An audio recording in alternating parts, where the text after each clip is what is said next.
Excuse me. Hi. My name is Constance. I'm an agent for the La Scala Opera House in Milan. That was a beautiful performance today.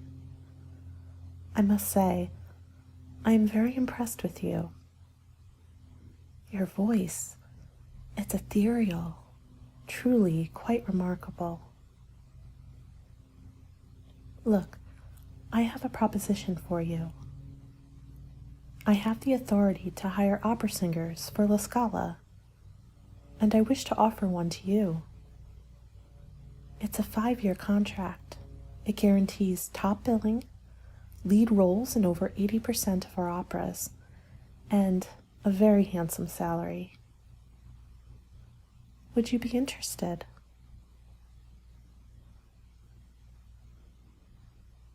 This is a unique opportunity.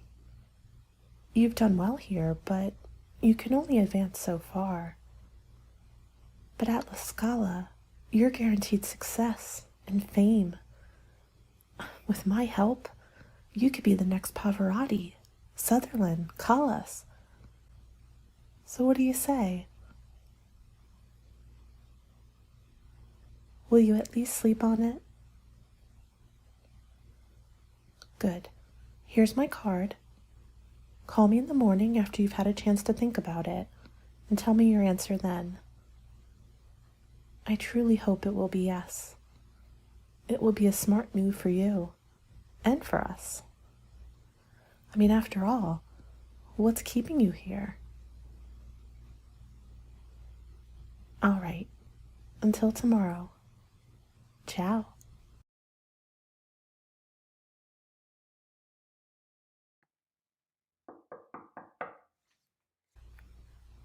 Hey, great performance today, as usual. Come on, only you could get 2 standing ovations. You're a star. Hey, who was that woman you were talking to? An agent? What did she say?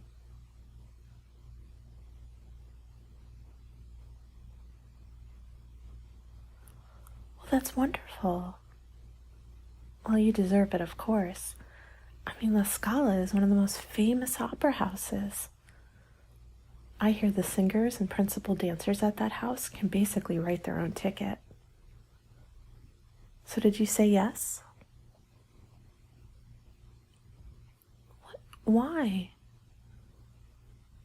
I mean, you can't turn this down. It's a once-in-a-lifetime opportunity. What's the real reason you're undecided?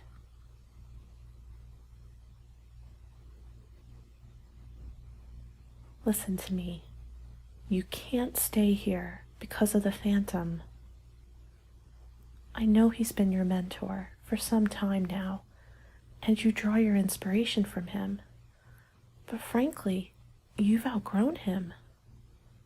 It's time to move on. Trust me, he's only holding you back. I know what I'm talking about. Sit down, please. Now I know I've told you about Christine, how infatuated he became with her, how jealous he grew when she found love with another. She nearly didn't escape him. But you can. It's not too late, but wait much longer and it very well could be. Let me tell you a story. No, not about Christine. She wasn't his first, nor was she his last.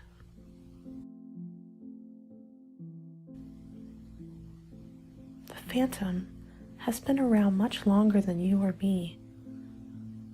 For centuries, he's been inspiring creative souls to reach their highest potential. But his standards are high and non-negotiable. Many have sought his tutelage, but he's turned down most. They're too lazy, too frivolous. They don't take their craft seriously. Until he met Francesca, a timid artisan trying to move up in status and make it as a female author. Francesca lacked the confidence and connections needed to succeed in the artist world. She always felt less than and alone until she met the Phantom.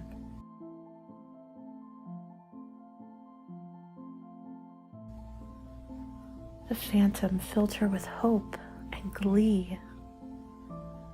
Perhaps she fell in love with him, as many do. His dedication and attention were intoxicating. It gave her the spark she needed to start writing, and write she did. Slowly, hesitantly at first. After all, what could a mere woman like herself have to say? But soon, she unlocked a part of herself that she didn't even know she had. A part that was bold and beautiful and wise. The Phantom told her, why couldn't she write? Why not her? She was special. She was worthy. His urging was both honest and encouraging, and soon she did nothing but write. She wrote novels, poetry, sonnets. She wrote plays and orations. Soon she became famous, sought after as one of the most prolific writers of her time. The fame, as it does to many, went to her head, and perhaps in some ways it was justified. She had done it. She became immensely successful. She was surrounded by lovers, publishers, royalty. She no longer needed the Phantom. And so, she said goodbye. The Phantom was devastated. No one had ever left him before. He was the one sought after, not the one who sought.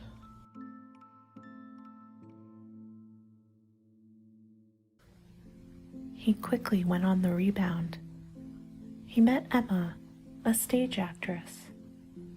He thought, if he offered her more than just guidance, if he offered her his undying love, that she would stay with him. They had 4 lovely months together. She looked past his scars, his shield, and found the lonely man underneath, crying out for connection. But nothing lasts forever. And soon, Emma found love in the arms of another man, and she was gone. This nearly broke the Phantom, and he vowed never to give his heart away again, which I suspect he never did, until he met Christine. In the meantime, he set his sights on the ballerinas. He'd visit their practices, watching, waiting, until just the right moment when he could find the perfect protege. Some piqued his interest, but they weren't worthy. They were arrogant or opinionated. They didn't want the tutelage of a strange man. That is, until he met Alice. Poor Alice. So much potential, so much talent. But like the Phantom, she carried with her a sense of melancholy. The Phantom saw in her a kindred spirit, a mirror of himself. He watched and approached carefully, patiently. She agreed to live with him in an abandoned house in the forest. it was there he encouraged her to dance, to let go, to let her body do the talking. And she did. She danced gracefully, passionately for him, so much so that it made his heart break. I mean, here was someone who gave of herself completely, without abandon, without restraint. She poured herself into the dance. With each day, her talent grew, but with no audience other than the phantom, she was still very much alone. She wanted to leave, but he grew possessive. He told her she could not leave until she was ready. Only when she was ready, he said.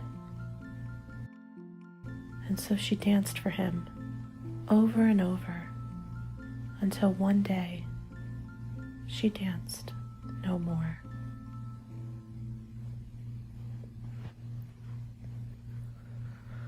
After losing Alice, you would think the phantom would have come to his senses, to let go a little instead of being so possessive. But he never learned that lesson. On the contrary, he poured himself into the work. He moved into the opera house, watching the performances from the rafters. And that is when he met Christine. You know her story. I've told you many times. After she left, my mother begged him to leave, to find a new life, devoid of music if he must, but to leave this obsession behind. But he didn't listen. He sought out soul after soul, those with talents who needed his help. And when his mentorship served as a guiding hand, a muse that they so desperately wanted, they all ended, though, one of two ways. They'd either leave him once they found success, or they'd wither away and die under his fanatical control. I suppose he believes he's the victim, the one that is taken advantage of. And I suppose if I was him, with his history, I may convince myself of that. He has inspired so many artists like yourself, paved the way for creative spirits to be set free. And yet, here he stays in this opera house, watching generation after generation outlive him and outgrow him while he hides in the darkness. But he is not the victim. He is the hunter. The phantom hunts for young, timid people who are easily preyed upon, who yearn to be on the stage, to be famous, but don't know where to begin. He preys on their fears and convinces them they need him, that they are nothing without him. Those who are alone and vulnerable, who are easily manipulated by his encouraging words. They're inspired by him, yes. He has inspired so many. But at some point, they must leave if they are to make it on their own. If they are to find love that is balanced and kind, not possessive and controlling as he is. My dear, everything must come to an end. And while I know the phantom has done so much for you, it is now that your partnership must die, or else you will wither away and be trapped forever in his tight and unrelenting embrace. Do not be afraid of leaving him. He will be angry, I'm sure, but his power is limited. He is much older than he looks, and frailer than he might admit. He can only attempt to control you through his mind and words. Despite what he may say, you are free to leave whenever you wish. And the time to leave, my closest and dearest friend, is now. You have walked the path he laid out for you, but now it's time you soared beyond it. Leave and never look back. I wish I could go with you, but I am resigned to my own fate, the destiny my mother laid out for me. It is my duty to warn those who fall under his spell that his gift comes with a price. You must find a new place, a place you could call home, a place you'll be safe and free from his grasp. I'll miss you, but I'll smile every day knowing that you are flying free. So go now. Tell him your decision. Stay steadfast and say farewell to your muse.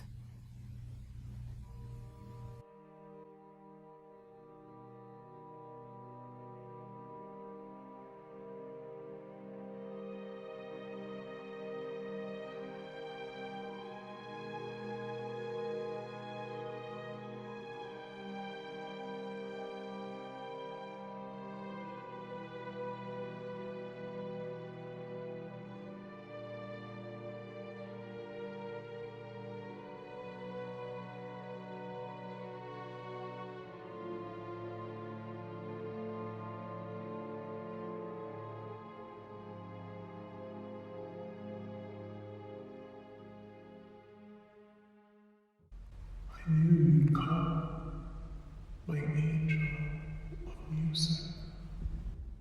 I must say goodbye. No, you cannot leave me. Let me say goodbye. You can't go. You've passed the point of no return. Angel of music, guide and guardian, grant to me your blessing. Love me. That's all I ask of you. All I want is freedom, a world with no more night. Let me be your freedom. I'm here, beside you. I'll guard you and guide you. Past the point of no return, no backward glances. Please, stay with me now and always. Let me be your shelter. Let me be your light.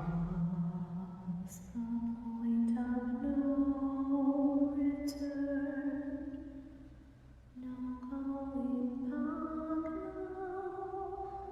Our passion play has now and last Save me is to here, beside you. Anywhere you go, let me go too. You were once my one companion.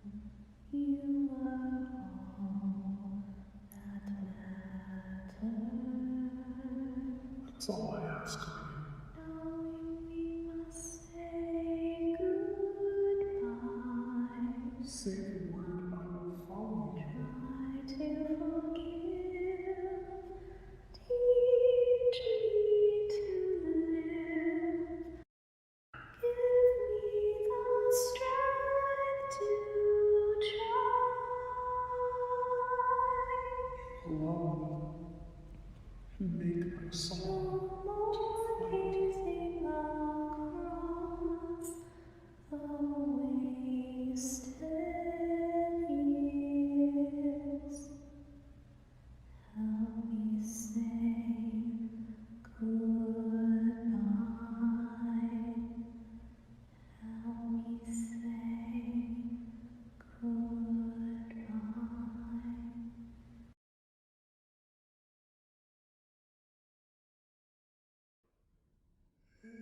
It's so